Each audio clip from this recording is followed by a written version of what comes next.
बिस्मिल्लाहिर्रहमानिर्रहीम। पाक experts TV के तवस्सुस से अंजमदार का आदाब कबूल कीजिए। नाज़रीन करम, गुज़िश्ता हफ्ते यकीनन आपने सुना होगा, पढ़ा होगा, देखा भी होगा टीवी पे, बहुत ही अलमनाक अंधुनाक खबर, जो नई खबर नहीं थी। उससे पहले ऐसी कई खबरें आ चुकी हैं। पाकिस्तान के तकरीबन 7 नौजवानों की हलाकत, जो बजरिया बलूचिस्तान बस के जरिए तफ्तान बॉर्डर की तरफ जा रहे थे। जाहिर है उनका इरादा बॉर्डर क्रॉस करने का था, लेकिन दहशतगर्दों ने उनको बसों से उतार के उनको हलाक कर दिया। ये दहशतगर्दी की बात तो अलहदा है। हमारा कंसर्न और सवाल ये है कि वो कौन से लोग थे जो उनको उन बसों में सवार करके और कौन से सब्ज बाग दिखा के, सुहाने बाग दिखा के उनको उस बस में सवार बॉर्डर की तरफ लेके जा रहे थे। ये मैं सवाल इसलिए कर रहा हूँ कि इससे पहले अगर आपको याद होगा, इससे भी ज्यादा अलमनाक वाकया 300 पाकिस्तानियों का था, जो मलाकत के समंदर में ग्रीक बॉर्डर के नजदीक कश्ती उलटने से डूब गए। ऐसे ऐसे वाकयात आखिर किस तरह होते हैं? वो लोग किस तरह पाकिस्तान के मुख्तलिफ शहरों से, कौन लोग उनको कांटेक्ट करते हैं कि तकरीबन आज तक 35,000 पाकिस्तानी इस तरह के सफ़र के लिए, इस तरह के बाहर की जाने की हिजरत का जो उनका सफ़र है उसमें हलाक हो चुके हैं। ये कंसर्न इतना गहरा हो गया गुज़िश्ता दिनों में। और इसके साथ एक और बात मुंसलिक, ये तो हो गया गैर कानूनी तौर पे जाने का रास्ता। एक है कानूनी तौर पे जाने का रास्ता। उसमें पाकिस्तान में जो फ्रॉड और जो धोखाधड़ी हो रही है, और हमारे मासूम पाकिस्तानी इन बातों में आके अपना सरमाया भी ज़ाया कर रहे हैं, अपना वक्त भी ज़ाया कर रहे हैं, और अक्सर इन मुल्कों से वो वापस डिपोर्ट कर दिए जाते हैं। इसलिए मैंने बहुत कोशिश की। मेरे दोस्त हैं जनाब मोहम्मद हक सफ़ी साहब, और ये हमारे यहाँ पाकिस्तानी कम्युनिटी की एक काबिल एहतराम और बहुत मोतबर शख्सियत है। और इतफाक की बात है कि इनका ताल्लुक इसी शोबे से है, इमिग्रेशन से है। माशाल्लाह एलएलएम यूनिवर्सिटी ऑफ मैनचेस्टर से इंटरनेशनल बिजनेस ऑफ लॉ के तालीम याफ्ता है, एजुकेटेड है, हाईली एजुकेटेड। और गुज़िश्ता 20 सालों से इनका मामला और इनका ताल्लुक बहुत ही एक इंतहाई ऑथेंटिक तरीके से इन्हीं मसाइल से है। ह्यूमन स्मगलिंग, जो बदकिस्मती से वो पाकिस्तानी जिनकी काबिलियत या जिनका तालीमी मायार ऐसा नहीं होता, जो मेहनत कश होते हैं, स्मगलर का वो शिकार होते हैं। लेकिन एक बाकायदा कानूनी वीज़ा का जो रास्ता है, उसके लिए तालीम याफ्ता लोग भी, मैं खुद ज़ाती तौर पर कई ऐसे लोगों को जानता हूँ कि जो इन धोखों का शिकार हुए, उन्होंने अपने थाउजेंड्स ऑफ डॉलर्स जो हैं वो ज़ाया किए इन झूठी बातों में आके, इन झूठे कंसल्टेंट, इन झूठे एजेंट्स जो मुख्तलिफ जो मुल्कों में फैले होते हैं और लोगों को दिखाते हैं हमारी नफसियाती कमज़ोरी कि शायद जो पाकिस्तान में सिफारिश चलती है या पैसे दे के काम हो।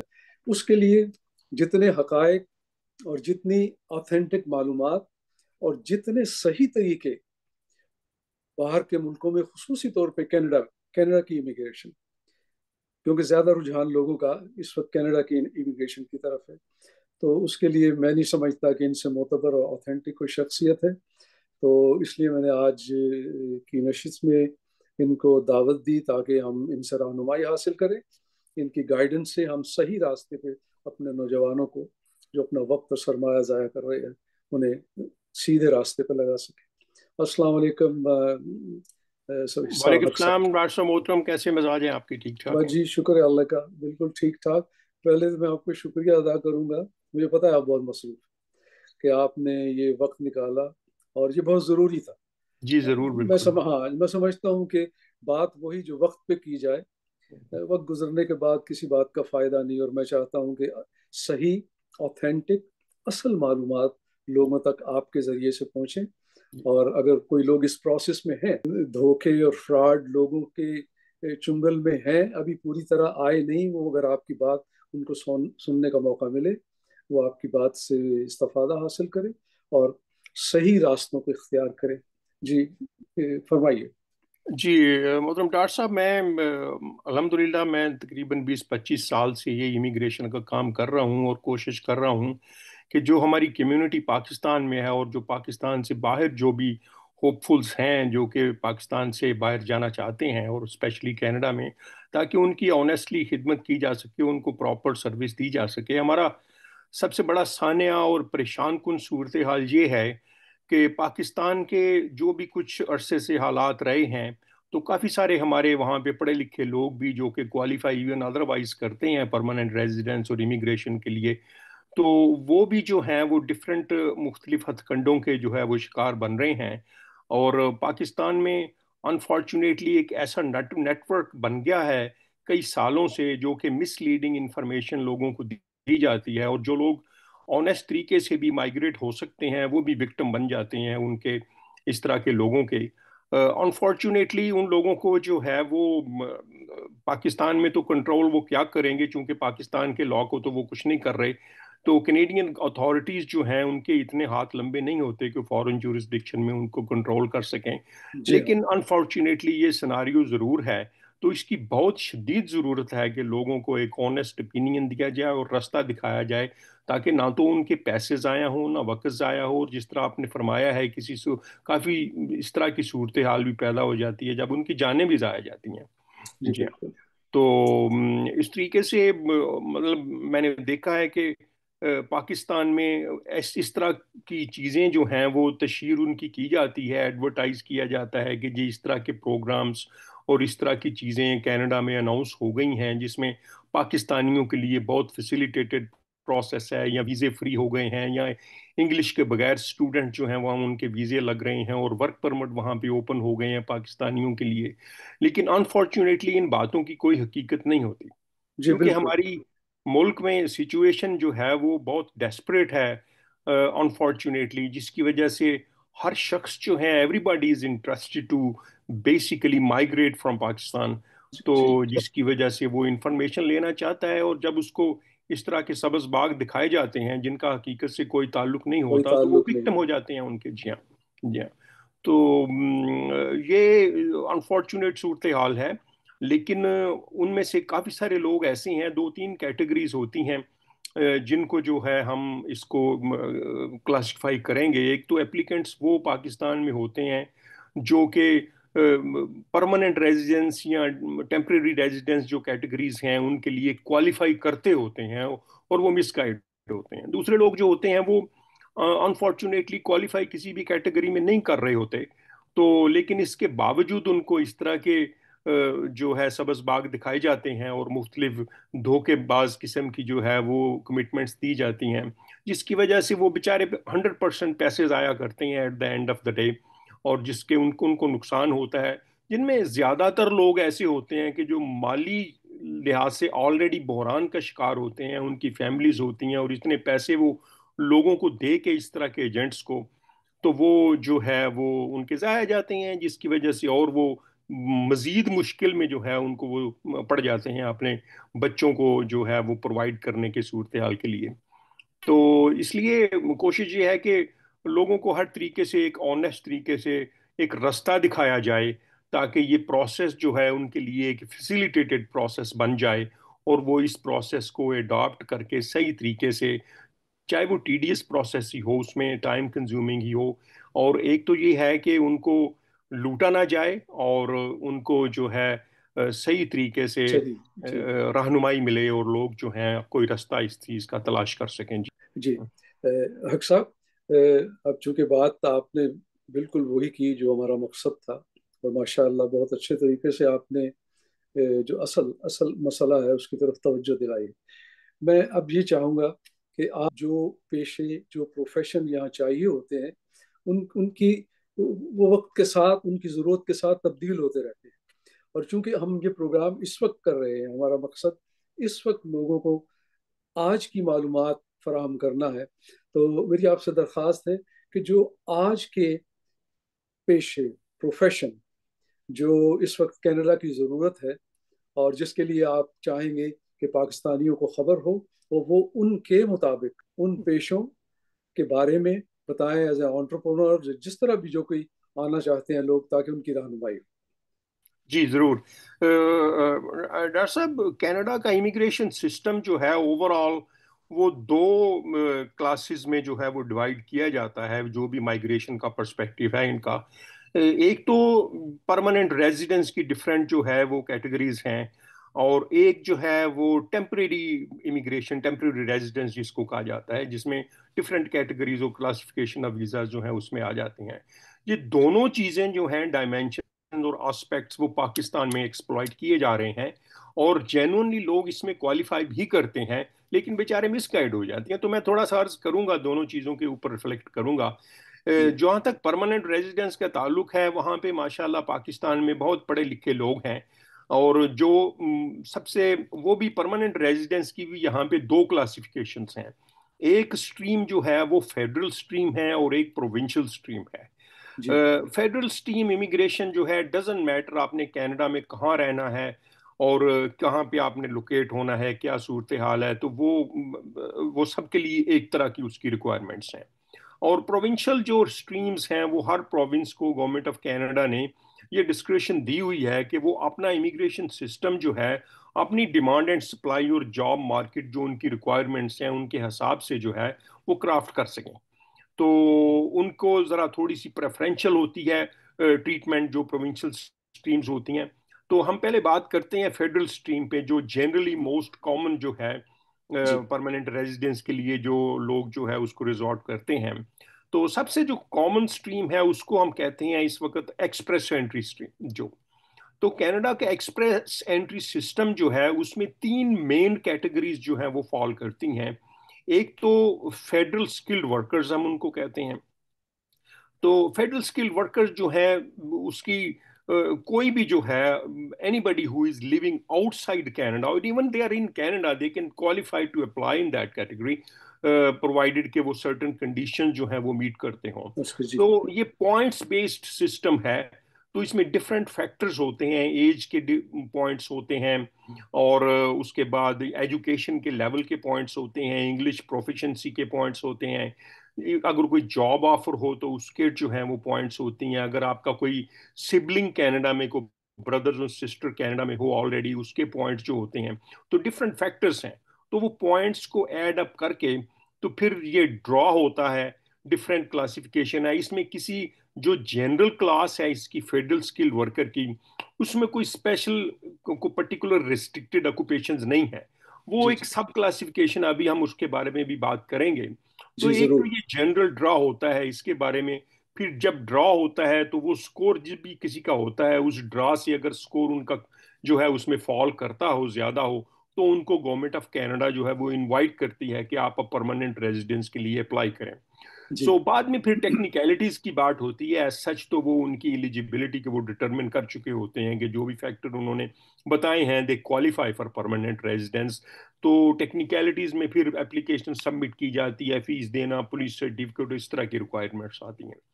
अब इसी फेडरल स्किल्ड वर्कर में जो है वो एक जो इसमें सॉरी एक्सप्रेस एंट्री की दूसरी स्ट्रीम जो है उसको हम कैनेडियन एक्सपीरियंस क्लास कहते हैं। कैनेडियन एक्सपीरियंस क्लास जो है वो some time in certain cases government of Canada उनका ड्रॉ सेपरेट करती है, और वो उन लोगों के लिए होती है जिनके पास कनाडा का जॉब एक्सपीरियंस 1 साल के लिए हो मिनिमम।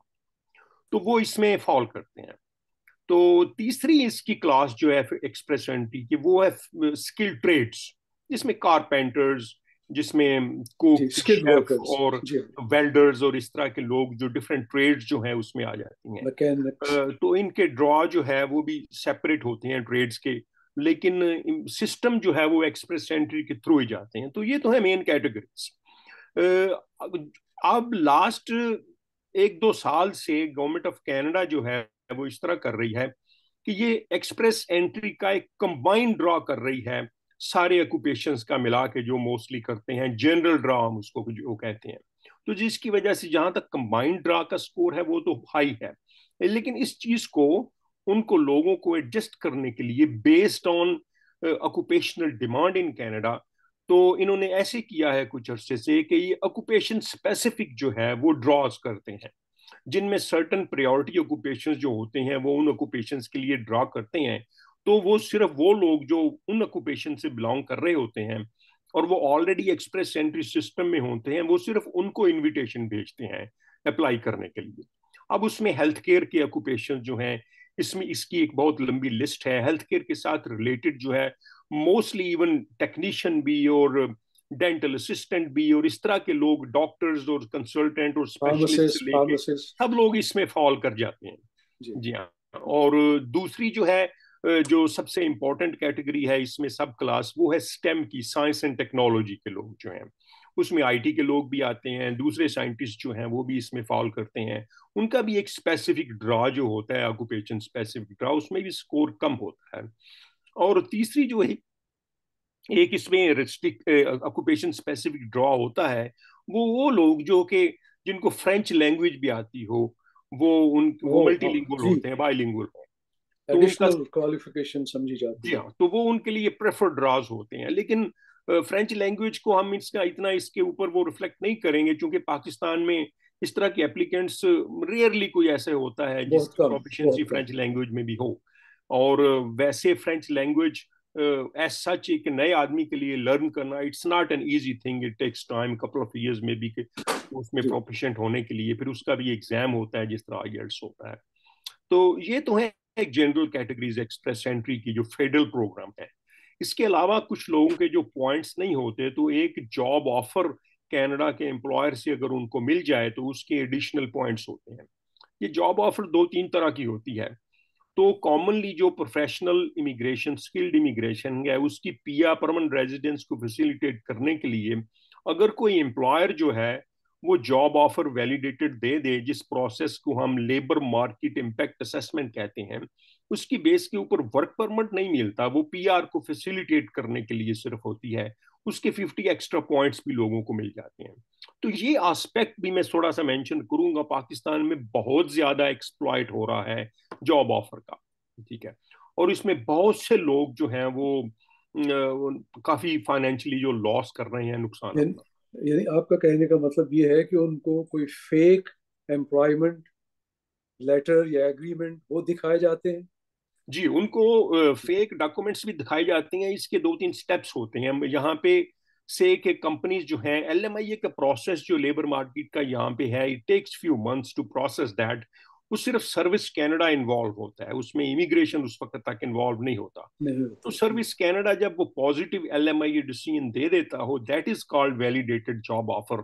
तो immigration still has the authority to verify कि क्या वो जेन्युइन एम्प्लॉयर है या नहीं। ठीक है।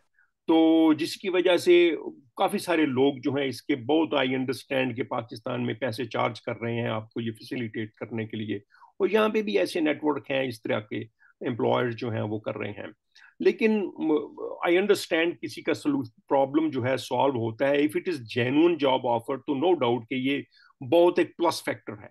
जी हाँ। लेकिन हक साहब, ये क्या तरीका है? ये मैं इसलिए कह रहा हूँ कि लोग इस प्रोसेस में है, इस प्रोसेस में है, फेक और रियल। तो क्या तरीका है कि वो खुद किसी तरह ये देख सकें किसी वेबसाइट से, या कैनेडियन इमिग्रेशन की कोई साइट हो या सर्विस कनाडा की, कि आया ये जो एम्प्लॉयमेंट है ये वहाँ जेन्युइन है, जेन्युइनली रजिस्टर्ड है, इसका कहाँ वजूद है कनाडा में? जी ये वो किस तरह जान सकते हैं? जी, क्या इसके तरीका है, लिए कौन ये सा है। सोर्स है? जी जरूर। इसमें यह है कि एक तो जो काफी सारे लोग पाकिस्तान में कंसल्टेंट्स इस तरह के वो कर रहे होता है, जिसमें लोगों को धोखा होता है। वो ये है कि वो जॉब ऑफर उनको दिखाए। एक तो एप्लीकेंट को चाहिए कि वो एलएमआईए को जो डिसीजन है, जो जॉब ऑफर है, वो खुद देखें वो जेन्युइनली। जी। उसके ऊपर कुछ फैक्टर्स ऐसे होते हैं जिससे वो वेरीफाई की जा सकती है। क्योंकि मोस्टली जो एम्प्लॉयर्स यहाँ पे होते हैं वो इनकॉर्पोरेटेड कंपनीज होती हैं। तो कोई भी कंपनी जो कनाडा में इनकॉर्पोरेटेड है उसको ऑनलाइन वेरीफाई करना जो है इतना पॉसिबल मुश्किल। है। अच्छा। जी हाँ, फेडरल कंपनीज भी हैं, प्रोविंशियल कंपनीज भी हैं, तो उनको वेरीफाई करना वो एक्सेसिबल है ऑलमोस्ट सिस्टम। पता चल जाता है कि ये कंपनी कहाँ पे इनकॉर्पोरेटेड है, कहाँ पे इसका ऑफिस है, कब से है, कब ये इनकॉर्पोरेट हुई। तो ये एसेंशियल चीज है। दूसरा जो है LMIA का जो डिसीजन जॉब ऑफर लेटर होता है, उसके ऊपर LMIA नंबर होता है जैसे सर्विस कनाडा ने दिया होता है। उससे भी जो है उसकी जेन्युइननेस का अंदाजा लगाया जा सकता है कि ये जेन्युइन ऑफर है या नहीं है। जी हाँ। तो ये फैक्टर्स हैं, बाकी कुछ और एलिमेंट्स होते हैं उसमें जो है चेक किए जा सकते हैं। तो सबसे पहला स्टेप इसमें ये है कि एप्लीकेंट को ये डिमांड करना चाहिए, जिसको भी उसने पैसे दिए हैं इसके लिए, जो कोई इनसे कमिटमेंट कर रहा है, कि खुद उसकी कॉपी लें और उसको देखें, चेक करें। ठीक है। क्योंकि काफी सारे लोग ये दिखाते नहीं हैं, ये कहते हैं कि जी हमने प्रोवाइड कर दिया और उसमें प्रोवाइड ऐड कर कर दिया। दिया। जी हाँ। अच्छा। अक्सर, तो जी एक और बात जी है, ये अक्सर देखा गया है कि ऐसे केसेस में जिनको हम फ्रॉडुलेंट कहते हैं, उसमें वो जो कंसल्टेंट एजेंट जो भी है, अल्लाह भला करे उनका, वो यकमुश्त आपसे फीस कहते हैं, $3,000 दे दें, $2,000 दे दें। यानी आप आप समझते हैं कि ये एक सेहतमंद बात है कि एक शख्स आपके साथ अप्लाई करता है, आपके साथ सबमिशन करता है अपनी एप्लीकेशन की, और आप उससे उसकी पूरी पूरी जो फीस है, जो भी है, गलत या सही आप उसको बताते हैं, वो अदा कर दे, और बाद में फिर कोई पूछने वाला नहीं, कोई निशान नहीं मिलता कि भाई वो केस हो या ना हो, और उसकी क्या किया जाए इस बारे में। या इसके एक दो तीन अनफॉर्चुनेट जो हैं वो एस्पेक्ट हैं, आपने बिल्कुल सही बात फरमाया। इसमें एक तो चीज ये है कि मैं थोड़ा सा क्लैरिफाई करूं कि जो शख्स ये कमिट कर रहा है इस वक्त पाकिस्तान में या किसी भी और फॉरेन कंट्री में कि जी मैं आपको वैलिड जॉब ऑफर जो है वो अरेंज कर दूंगा कनाडा के किसी एम्प्लॉयर से परमानेंट रेजिडेंस को फैसिलिटेट करने के लिए, तो वो बात 2-3 हजार पे नहीं रुक रही, वो 30-40 हजार डॉलर पे रुक रही है। जी जी, मैं आपको सिर्फ ये आम केसेस जो है, जी आम केसेस जो है, जी उनकी बात बता रहा हूँ कि वो भी बहुत बड़ी रकम है। जी अच्छा, हाँ, बहुत बिल्कुल बड़ी रकम बिल्कुल है। पाकिस्तान में 2-3 हजार डॉलर जो है इस वक्त जी, बड़ी आप रकम उसको है, और देखें ना, वो कॉमन मैन बहुत के बड़ी लिए, रकम है। एक जी मिडिल क्लास के एप्लीकेंट के, बल्कि जो जी। वो इतना आसान नहीं है। और मिडिल ये क्लास के लोग ही आना चाहते हैं ना।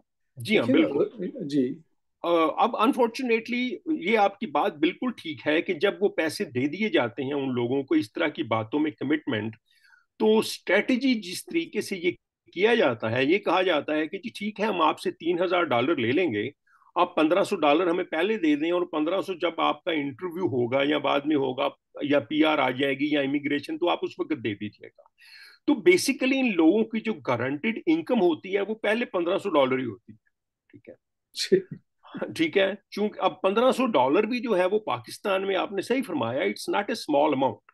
जी, ठीक है। बिल्कुल बिल्कुल। अब चूंकि पाकिस्तान की इकोनॉमिक सिचुएशन और वहां पे अदर फैक्टर जो है इंस्टेबिलिटी के काफी डेस्परेट हैं, जिसकी वजह से एवरीबॉडी इज इंटरेस्टेड के इसमें जो है वो देखे जिस भी एस्पेक्ट से वो जी हाँ, माइग्रेट होना बिल्कुल। चाह सकता और है, इसी नफ्सियाती कमजोरी से फायदा उठाया जाता फायदा उठाया जाता है। है। और लोग जो हैं वो, मैंने देखा है कि लोग इन बातों की बेस के ऊपर, लोगों के पास जो है वो ढेर है, वो एक दो नहीं, दिन में कई कई क्लाइंट जो हैं उन लोगों के पास लाइनें लगा के बैठे हुए। जी, लाइनें लगा के बैठे होते हैं, जी हाँ बिल्कुल। बिल्कुल। और अब यही उनकी कमिटमेंट चीज है कि ये चीज तो इतनी अमाउंट तो नॉन रिफंडेबल होगी, और बाद में जब होगा, अब अगर उनमें से 100 में से उनके 5 केसेस भी सक्सेसफुल हो जाते हैं तो दैट इज फाइन, उनको सेकंड पेमेंट में मिल जाएगी, लेकिन पहली तो नॉन रिफंडेबल है ना। जी, ठीक नॉन है। रिफंडेबल। जी जी हाँ, एक तो चीज ये कि ये सारी बातें, ये अनफॉर्चुनेट इसमें सबसे ज्यादा बात ये है कि क्लाइंट बेचारा, एप्लीकेंट जो पाकिस्तान में है इस वक्त, वो हेल्पलेस है बिल्कुल। वो ना तो लोकल अथॉरिटीज को कुछ कह सकता है, लोकल अथॉरिटीज स्ट्रेट अवे कहेंगी कि जी हमारा काम नहीं है, कनेडियन इमिग्रेशन सिस्टम का काम है। और कनेडियन अथॉरिटीज के लिए वो फॉरेन जुरिस्डिक्शन है। कनेडियन गवर्नमेंट ने लास्ट फ्यू इयर्स में कोशिश की है इन चीजों को रेगुलेट करने की, लेकिन ये जो घोस्ट कंसल्टेंट्स और एजेंट्स बैठे हुए हैं, जी इनको जी। नेटवर्क में लेके आना जो है फॉरेन और कंट्रीज में, it is not an easy thing. बहुत मुश्किल। तो ना तो वो किसी को, जो फॉरेन कंट्रीज को, जो इमिग्रेशन को वो कंप्लेन कर सकता है एप्लीकेंट, चूंकि वो इतना डरा हुआ है और उसको काफी एस्पेक्ट से डरा भी दिया गया है कि आप ये करोगे तो मैं ये कर दूंगा और ये हो जाएगा और इस तरीके से। तो ये इट्स वेरी अनफॉर्चुनेट सिचुएशन। लेकिन इसी तरीके से लोग जो हैं वो पैसे इन्हीं बातों पे जो है वो जाया कर रहे हैं जी, और हो रहे इन्हीं हैं। का तो मैं सर। एप्लीकेंट को चाहिए कि बजाय इसके कि वो इमोशनल तरीके से इन बातों का डिसीजन लें, I mean it is understandable and it's quite logical जो कि डेस्परेशन है, लेकिन इसके बावजूद they should stay realistic and pragmatic. इन चीजों को पहले वेरीफाई और इन्वेस्टिगेट करें। एक तो ये जो बंदा जो है जिसको मैं अपनी सारी इंफॉर्मेशन और डॉक्यूमेंट्स और पैसे दे रहा हूँ, क्या वो जेन्युइनली लाइसेंस्ड पर्सन है या नहीं। जी। मकसद मेरा यही था कि जी। फिर लोग क्या करें, अगर वो एजेंट और कंसल्टेंट उनको उनको किस तरह से जांचें कि भाई आप आया कि आप लाइसेंस हैं कि नहीं। इसके दो तीन तरीका है। एक तो चीज ये कि कुछ लोग ऐसे हैं जो कि डायरेक्टली लाइसेंस्ड हैं। They can have foreign offices किसी फॉरेन कंट्री में, लेकिन कनाडा की जो रेगुलेटरी बॉडीज हैं वो उनमें लाइसेंस्ड हैं। उनका लाइसेंस डायरेक्टली जो लाइसेंस्ड है उनको तो चेक किया जा सकता है ऑनलाइन भी जाके। उनका नाम डालें, उनका लाइसेंस नंबर, उनका मेन प्रिंसिपल एड्रेस, ये सारी चीजें आ जाएगा। ये भी आ जाएगा कि ये कब से ये प्रैक्टिस कर रहे हैं। जी। दूसरा जो है, ज्यादातर जो पाकिस्तान में जिस तरीके से ये ऑपरेट करते हैं, लीगली दीज पीपल जो प्रिंसिपल लाइसेंसीज हैं वो एजेंट्स जो हैं फॉरेन कंट्रीज में अपने रख सकते हैं। लेकिन अब पाकिस्तान में जो होता है, जो अपने आप को लाइसेंस कह रहे हैं, वो मोस्टली यहाँ के कैनेडियन लाइसेंसीज के वहां पे एजेंट्स हैं। ठीक है।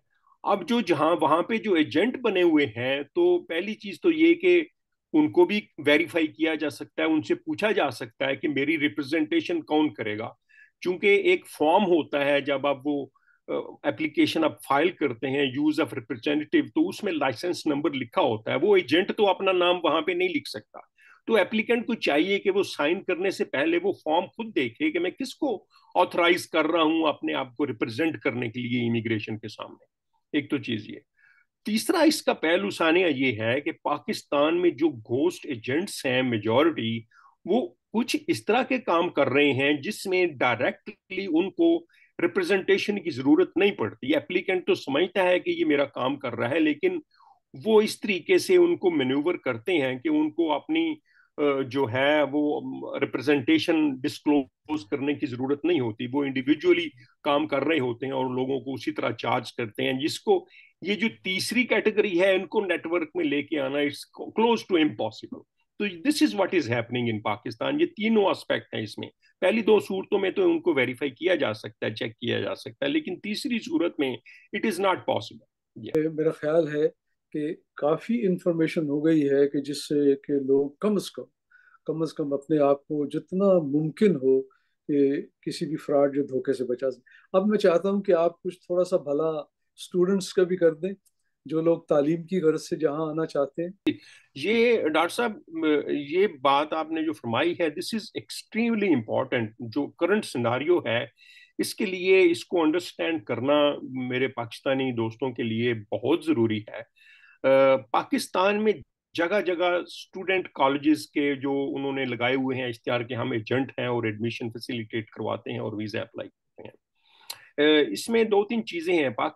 कनाडा में स्टूडेंट वीजा जो है, स्टडी परमिट जिसको हम कहते हैं, वो दो तीन किस्म का है। एक तो उसको हम कहते हैं, उसको हम एसडीएस सिस्टम कहते हैं, स्टूडेंट डायरेक्ट स्ट्रीम सिस्टम। उसमें पाकिस्तान शामिल नहीं था, लेकिन दो तीन सालों से उसको भी जो है वो शामिल कर दिया गया। इसमें टोटल 14 कंट्रीज हैं ऑल ओवर द वर्ल्ड जो कि एसडीएस सिस्टम के लिए क्वालिफाई करते हैं। एसडीएस सिस्टम की कुछ कंडीशंस हैं। अगर कोई स्टूडेंट वो कंडीशंस मीट कर रहा हो, तो फिर जो है वो उसकी स्टडी परमिट की एप्लीकेशन जो है प्रोसेस, वो काफी फैसिलिटेटेड और एक्सपेडाइटेड हो जाता है। तो इस तरह की एप्लीकेशन जो कि स्टूडेंट क्वालिफाई कर रहा हो, वो अप्लाई करे स्टडी परमिट के लिए, तो visa office with in 20 days उसके बारे में डिसीजन दे देता है। आ, ठीक है जी। जी, जी। बिल्कुल। और उसकी, जैसे मैंने अर्ज की, उसकी कुछ कंडीशंस हैं। उसकी मेन कंडीशंस ये हैं एक तो आपका एडमिशन जो है वो कनाडा में वो किसी पब्लिक फंडेड कॉलेज में हो, प्राइवेट कॉलेज में नहीं। दूसरा, आपका जो इंग्लिश की प्रोफिशिएंसी है आईएल्स वगैरह, उसमें आपका एवरेज बैंड जो है वो 6 से ज्यादा हो। जी। तीसरी कंडीशन ये है उसकी कि आपका जो है उसमें आपने फर्स्ट ईयर की ट्यूशन फी जिस कोर्स में भी आप जा रहे हैं पूरे साल की, वो आपने एडवांस पे कर दी हो। दूसरा, आप मोर देन ऑलमोस्ट $20,000 के गारंटीड गवर्नमेंट इन्वेस्टमेंट्स जो हैं, इन्वेस्टमेंट सर्टिफिकेट्स, वो आपने किसी कैनेडियन बैंक से खरीदे हैं, वो आपने खरीदे हैं। तो उसका आप एविडेंस साथ दें। और फिर आप प्रायर जो है मेडिकल करवाएं एडवांस, और पुलिस सर्टिफिकेट। जो भी एप्लीकेंट ये सारी कंडीशंस मीट कर रहा है, वो एसडीएस सिस्टम में वीजा अप्लाई करने का, स्टडी परमिट अप्लाई करने के लिए एलिजिबल है। ठीक है जी। अब दूसरी कैटेगरी उसमें रेगुलर स्टडी परमिट है। जो लोग इसमें क्वालिफाई नहीं करते, वो रेगुलर स्टडी परमिट के लिए अप्लाई कर सकते हैं। उसमें जरा थोड़ा सा लंबा टाइम लगता है। उसमें प्राइवेट कॉलेजेस में भी आप जो है वो कर सकते हैं, वहां पे भी स्टडी परमिट जो है दे आर एलिजिबल, कि उनको भी स्टडी परमिट उनके स्टूडेंट्स को भी दिया जाए। तो वो उसमें जो अप्लाई हो सकता है। जो पाकिस्तान में ज्यादातर काम जो देहातों में भी कॉलेजेस के एजेंट लोगों ने लगाए हुए हैं इस तरीके से, वो मोस्टली इस रेगुलर स्ट्रीम में उन लोगों को जो है वो ट्रैप करते हैं। ठीक है। अब इसका नुकसान सबसे बड़ा ये है कि आपको कनाडा में दिखाया जाता है इश्तिहार के जी कनाडा में जो स्टूडेंट आएगा वो काम कर सकेगा, उसको वर्क परमिट भी मिलेगा फुल टाइम, और आप इमिग्रेशन भी अप्लाई कर सकते हैं। प्रॉब्लम इज कि आप किसी भी प्राइवेट कॉलेज में एडमिशन लेके अगर आपको स्टडी परमिट मिल जाता है, तो आप वर्क परमिट के लिए क्वालिफाई नहीं करते कनाडा, आपको वर्क परमिट नहीं मिलता। वर्क परमिट आपको कनाडा में सिर्फ उस स्टूडेंट को मिलता है जो पब्लिक कॉलेज से, जिसने कोई भी सर्टिफिकेट या डिप्लोमा जो किया हो। अगर वो पब्लिक फंडेड कॉलेज में से नहीं, आप पब्लिक फंडेड कॉलेजेस जो हैं वो सारे लिस्टेड हैं ऑनलाइन गवर्नमेंट हर प्रोविंस में कि कौन सा कॉलेज पब्लिक फंडेड है। जिस तरह हमारे किंगस्टन में सेंट लॉरेंस कॉलेज है, टोरंटो में सैनिका कॉलेज है, सेंटेनियल है, शेरिडन कॉलेजेस, ये इस तरह के कॉलेजेस हैं। दूसरे प्रोविंसेस में भी इस तरह के हैं। तो इन कॉलेजेस में से जो भी स्टडी कंप्लीट करेगा उसको वर्क परमिट मिलेगा। और हाँ, कनाडा का एजुकेशन सिस्टम जो है, स्टूडेंट सिस्टम जो है, वो काफी सारे मुल्कों से बहुत ज्यादा अच्छा है, और काफी फैसिलिटेटेड है और कन्वीनियंट है फॉरेन स्टूडेंट्स के लिए। एक तो स्टूडेंट जब यहाँ पे आता है वो पार्ट टाइम जॉब कर सकता है, मिनिमम 20 आवर्स जो है वो अपने लगा सकता है, maximum 20 hours during study course अपने। छुट्टियों में वो फुल टाइम कर सकता है ब्रेक में। और उसके बाद अगर वो 1 साल का डिप्लोमा करेंगे तो उनको 1 साल का वर्क परमिट मिलेगा, और अगर 2 साल का करेंगे तो उनको 3 साल का वर्क परमिट मिल जाएगा, जो कि ओपन वर्क परमिट होगा। They can do any job, जरूरी नहीं कि उसी ऑक्यूपेशन में जिसमें उसमें करें। तो मोस्टली स्टूडेंट, फिर इन लोगों को कैनेडियन एक्सपीरियंस मिलता है, फिर ये कैनेडियन एक्सपीरियंस क्लास के लिए क्वालिफाई करते हैं, परमानेंट रेजिडेंस के लिए जॉब्स भी कर सकते हैं। तो ये काफी वायबल अपॉर्चुनिटी है। एक तो पाकिस्तान में स्टूडेंट्स जब ये देखें तो ये इन दोनों बातों को, वीजे की कैटेगरीज को, क्लासिफिकेशन को सामने रख के करें कि ये एजेंट ये ऑनेस्टली सारी बातें उनको बता रहा है या नहीं। अब एक बात मैं इंपॉर्टेंट मैं अर्ज करना चाहूंगा कि प्राइवेट कॉलेजेस की, अब पब्लिक कॉलेजेस का एडमिशन स्टैंडर्ड्स डिफरेंट है। वहां पे आईएल्स या टॉफल या सेलपिप या PT, English prof language exam के बगैर जो है आपको एडमिशन नहीं मिलेगा। ये प्रोविंशियल रेगुलेशंस है। ठीक है, ये वो वेव नहीं कर सकते आपकी, वो जरूर इंटरनेशनल स्टूडेंट्स को ये क्वालिफाई करना पड़ेंगे, वो जो भी उनके हर कोर्स के स्टैंडर्ड्स हैं, और जी। ट्यूशन वगैरह का। प्राइवेट कॉलेजेस का सिलसिला ये है कि कनाडा में प्राइवेट कॉलेजेस काफी सारे ऐसे हैं जो कि लोगों ने रजिस्टर करवाए हुए हैं, और ऑफिस उनका बेसमेंट में है, और 2-4 कमरों की जगह है, और वो जी। ओंटेरियो की लेजिस्लेशन के हिसाब से वो लाइसेंस्ड कॉलेजेस हैं। अब फॉरेन स्टूडेंट्स के लिए तो वो एक कनाडा में कॉलेज है, और काफी सारे बेतहाज। अब गवर्नमेंट ऑफ कनाडा ने रिसेंटली उनके ऊपर थोड़ा सा उनको नेटवर्क में लाने की कोशिश की है, और ये फ्रॉडुलेंट प्रैक्टिसेस को कंट्रोल करने की वो कोशिश कर रहे हैं। लेकिन मोस्टली एजेंट्स जो हैं वो करते ये हैं, ये कॉलेजेस जो हैं, ये इनकी कोई रिक्वायरमेंट, ये आपको एडमिशन दे देंगे, आपका मैट्रिक जी में थर्ड डिवीजन भी है, आपको एडमिशन जी, दे दे देंगे। देंगे, हाँ जी ये हाँ। $1000 लेंगे, $500 कॉलेज का होगा, $500 एजेंट का होगा, जी जी। और यही इनकी इनकम है। एडमिशन ऑफर जो है वो आपको मिल जाएगी, no problem. Letter of acceptance भी आ गया, स्टूडेंट को दिखा भी दिया, देखो मैंने कनाडा में आपका एडमिशन करवा दिया है, एडमिशन हो गया जी। बगैर इंग्लिश के हो गया। और यही वो इश्तिहार देते हैं कि जी कनाडा में दाखिला लें, इंग्लिश की कोई जरूरत नहीं, और इस लिखा, तरह। जी लिखा होता है बाकायदा जी इश्तहार। बिल्कुल, आप इंग्लिश, आप कनाडा में इंग्लिश की कोई जरूरत नहीं है आपको, दाखिला हम करवाएंगे और ये सारा कुछ होगा। अब और एम्बेसी 20 को, दिन में, और 20 दिन में कनाडा जाइए, जी ये हाँ भी लिखा बिल्कुल, होता है। सारी बातें जो है उसमें लिखी 20 होती है। दिन में, हालांकि 20 दिन वाली बात सिर्फ एसडीएस सिस्टम में अप्लाई होती है जी जी। बिल्कुल। तो अब प्राइवेट कॉलेजेस के एजेंट हैं, और ये एक नेटवर्क है, इस तरीके से लोग जो हैं वो कर रहे हैं। अब एम्बेसी को तो पता है कि ये कॉलेज जो है इसकी स्टैंडिंग क्या है, वीजा ऑफिसर को पता है कि मैंने चेक कैसे करना है कि इस कॉलेज की बैकग्राउंड क्या है। जी जी। इसमें कोई शक नहीं, प्राइवेट कॉलेजेस भी कुछ अच्छे जरूर हैं, बड़े हैं, जो कि जेन्युइनली जो है क्लासेस करवाते हैं, पढ़ाते हैं, स्टूडेंट्स वहां पे आते हैं फॉरेन कंट्री से। लेकिन काफी सारे कॉलेजेस ऐसे हैं, जैसे मैंने अर्ज की, कोई इस तरीके से वो बने हुए हैं, और वो एक नेटवर्क बने हुए हैं, जिसकी वजह से अब पाकिस्तान में अगर एक स्टूडेंट से letter of acceptance admission Canada में करवाने के एक एजेंट $200 भी ले सिर्फ, तो दिन में 10 उसके पास कैंडिडेट आए, तो जी आप अंदाजा लगाएं कि कनाडा में $200 पाकिस्तान में देने के लिए, तो वो बेचारा किसी रेडी वाले का बेटा भी जो है वो कर्जा ले लेगा। वो भी करेगा जी, ठीक है ना बिल्कुल जी। करेगा। और वो उसका भी, उसकी भी ख्वाहिशात हैं कि जरूर करें और इस तरीके से आए, जरूर, लेकिन और वो इस चांस तरीके लग से वो रहा है, एक्सप्लॉइट उतने हो। थोड़े पैसों में चांस लग रहा है, वो जरूर जी हाँ। करेगा जी। लेकिन वो जिसके पास वो पैसे जा रहे हैं, एजेंट्स और यहाँ पे colleges, this is what is going on basically. जो बहुत बहुत। स्टूडेंट एडमिशन के प्रोसेस में सबसे ज्यादा जो है सीरियस इश्यूज ये है जो हो रहा है। अच्छा अक्सर उस बात का डायरेक्ट ताल्लुक नहीं है, लेकिन मेरा ख्याल है ये खबर, या आप पे इस पे आपकी इंफॉर्मेशन जरूर कुछ ना कुछ बेस बनेगी लोगों की समझ को अपग्रेड करने में। कि आपको पता है कि इंडिया से बेइंतहा, जी बेशुमार जी। जी स्टूडेंट्स आए, हम्म, सड़कें बाजार भर गए। हम्म, तो लेकिन फिर ये भी सुना है कि पिछले 2-3 सालों से वो डिपोर्ट हो रहे हैं, उनकी डिपोर्टेशन हो रही है। वो क्यों, वो किस तरह आए और क्यों डिपोर्ट हो रहे हैं? देखिए इसके काफी डायमेंशंस हैं, जहां तक मेरा एक्सपीरियंस और ऑब्जर्वेशन है, इंटरेक्शन स्पेशली ये इन इस तरह के स्टूडेंट्स के। एक तो चीज जो मैंने नोट किया है, और जो कि एक रियलिटी है, हम देखते हैं कि वो लोग एसडीएस सिस्टम के तहत जो है वो एडमिशन उनको, या स्टडी परमिट, कनाडा इंडिया में कन्वर्जन रेट बहुत हाई है, जी वहां पे कॉलेजेस के डायरेक्ट ऑफिस भी हैं, और वहां पे तो हम देखते हैं कि यहाँ पे 1-2 साल का वो डिप्लोमा करके भी उस वक्त के बाद कनाडा के अंदर जब वो इंग्लिश का एग्जाम देते हैं, तो उनके वो स्कोर भी नहीं आता जो कि एडमिशन के वक्त था उनका। ठीक है जी। तो एक तो ये चीज देखने में कि भी वहां पे भी इस तरह के बहुत सारे नेटवर्क हैं जी जो कि बिल्कुल, ये ये सारी यही। चीजें जी फैसिलिटेट कर हाँ रहे हैं।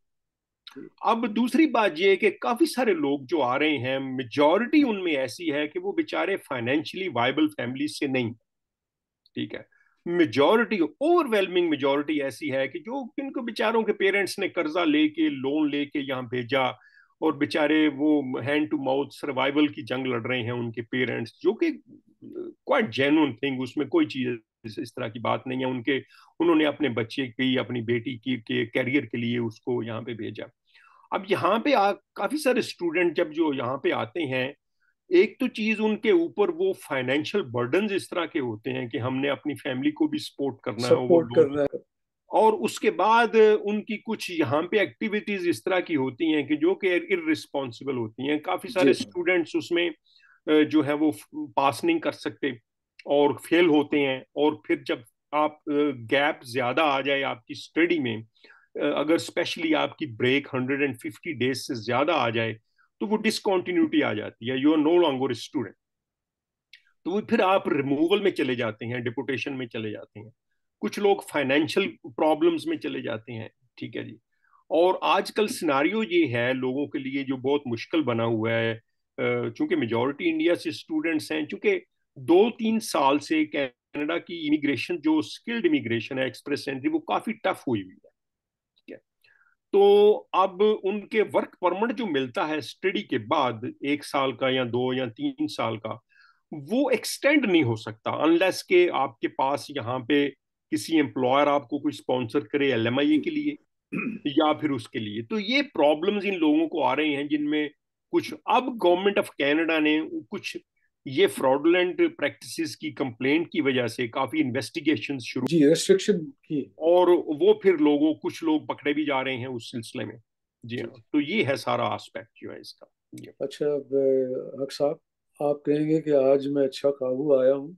नहीं नहीं। नाजरीन, मैं हक साहब के तारुफ में एक बहुत अहम बात बताना आपको भूल ही गया कि ये हमारे यहाँ की पाकिस्तान कनाडा एसोसिएशन किंगस्टन के सदर भी रहे हैं।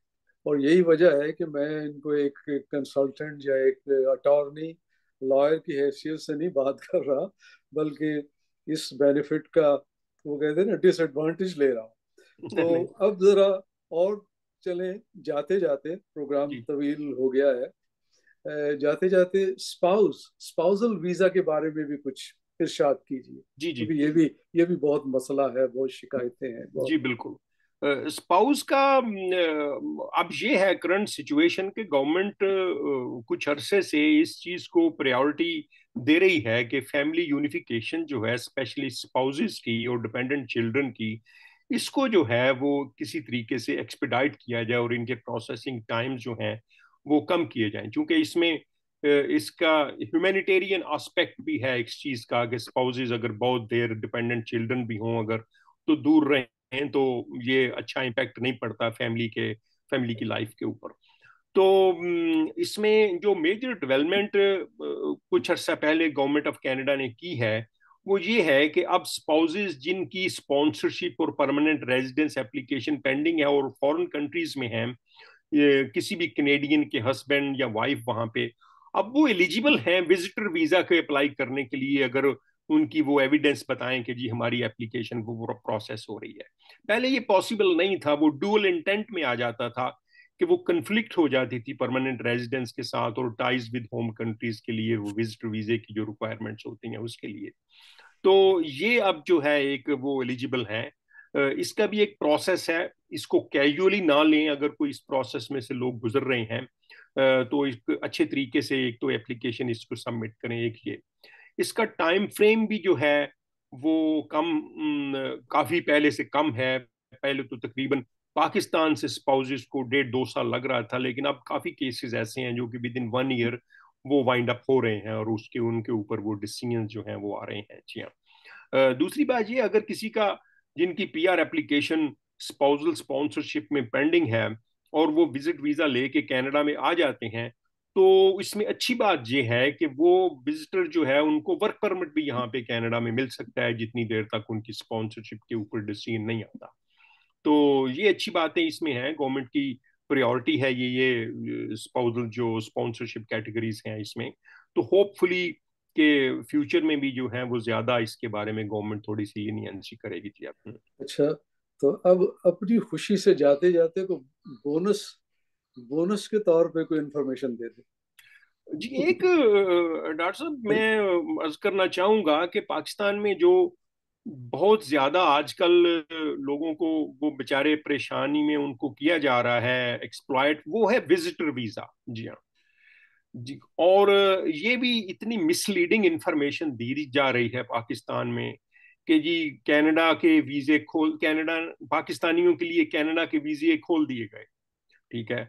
और आप हमारे पास आए और हमारे सारे वीजे जो हैं वो एक्सेप्ट हो रहे हैं, और मैंने देखा है कि वहां पे लोगों के मुख्तलिफ एजेंट्स जो हैं उनकी लाइनें लगी हुई हैं।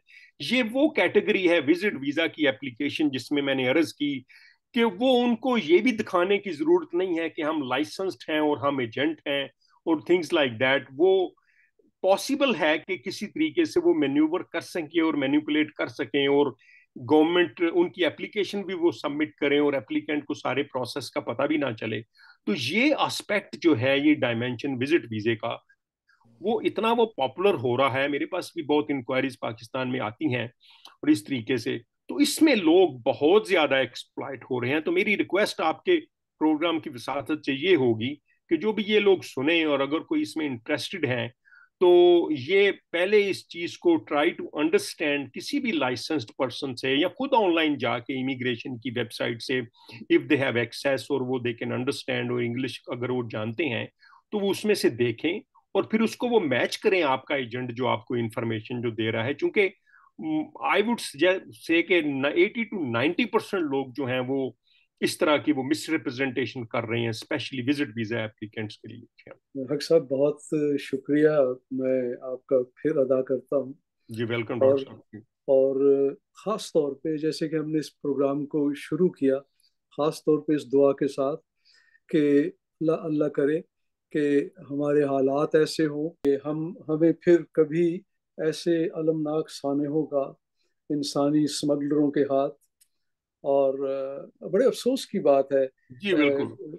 बहुत आप स्टैटिस्टिक चेक करें कि इन सब, जैसे कि मैंने कहा कि 35,000 पाकिस्तानी अनबिलीवेबल। आज तक, ये वो बस है जिसमें वो 7 नौजवानों को निकाल के हलाक किया गया। अनबिलीवेबल। और जी, ये वो कश्ती है जिसमें सिर्फ 300 पाकिस्तानी सिर्फ 300 पाकिस्तानी थे जो गर्क हुए। हाँ जी। 175 इजिप्शियन वेरी और अनफॉर्चुनेट। बेशुमार दूसरे दूसरे लोग जो वेरी अपने सैड। अपने, ये मंजर है जब वो हो रहा था।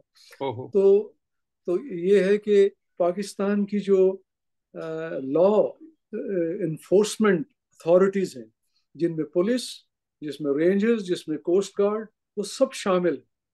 वो ये हो नहीं सकता कि वो इन इंसानी जो ह्यूमन स्मगलर ये उनसे वाकिफ ना हो, या बिल्कुल उनको वो सही है आपकी बात। आसानी से जाने दें चौकियों पर से। वो बिल्कुल भी सही बहुत है, ऐसी खतीर बात नहीं। रकम रिश्वत के तौर पे उनसे लेते हैं। जी। तो अल्लाह ताला उनको भी कोई इंसानियत उनके अंदर, खुदा का खौफ आए और वो आमीन। अपनी ड्यूटियों को संभाले और इन अलमनाक सानहों से पाकिस्तान को बचाएं। आमीन जी। ये वो कैंप है जो बच जाने वालों के लिए कायम किया गया था। ओहो। ये वो कैंप है जी। बढ़िया। तो बहरहाल इस दुआ के साथ कि जी बिल्कुल। पाकिस्तान के हालात भी अच्छे हों आमीन और जी। पाकिस्तान में आइन और कानून की जी हुक्मरानी हो और इंशाल्लाह। सारे अदारे अपना काम सही तौर पर सर अंजाम दे और इस जी। कौम की भी तकदीर बदले। जी हाँ। ऐसे हालात बिल्कुल। हों कि हमें बाहर आना ही ना पड़े। बाहर कौन बिल्कुल सही शौक है। से आता है? बिल्कुल सही कोई कोई शौक से नहीं आता है बाहर, है। किसी न किसी वजह से, किसी न किसी मकसद। और 90% मजबूरी के तहत लोग आते हैं, और लेकिन मजबूरी एक वही है। बात मैं अर्ज करूंगा डॉक्टर साहब, आपकी बात जी जो है वो करती है कि आपने जो फरमाया बिल्कुल, मतलब आपके साथ माशाल्लाह इंटरेक्शन जो है, बीन प्रिविलेज। तो हम लोग ये मैं कहना चाहूंगा कि हम लोग फॉरेन कंट्रीज में बैठ के हमारे दिल में दर्द और दुख उसी खाक की है, हमेशा से रही है। जी। और कोई लम्हा ऐसा नहीं गुजर सकता कि हम उस खाक से कट कर जो है वो जी जिए। बिल्कुल। जी। जिस जिस्म को रहा हिजरत में, जी। पांव वतन की मिट्टी से लिपट के रह गए। लिपट के रह गए। हमारे, जी बिल्कुल, हमारे हमारे जिस्म तो यहाँ है लेकिन दिल वहीं धड़क रहे हैं। एग्जैक्टली। और कभी अल्लाह का शुक्र करते हैं कि जी। हम किसी तरह बाहर आ गए। ये जी कोई जी। ऐसी बात नहीं कि हफ्तों और महीनों की बात है, सालों हो बिल्कुल। गए न जी जाने। बिल्कुल। और उस वक्त भी कुछ ऐसे न ऐसे हालात होंगे जी हाँ। कि जो हमने मुल्क छोड़ने का फैसला किया।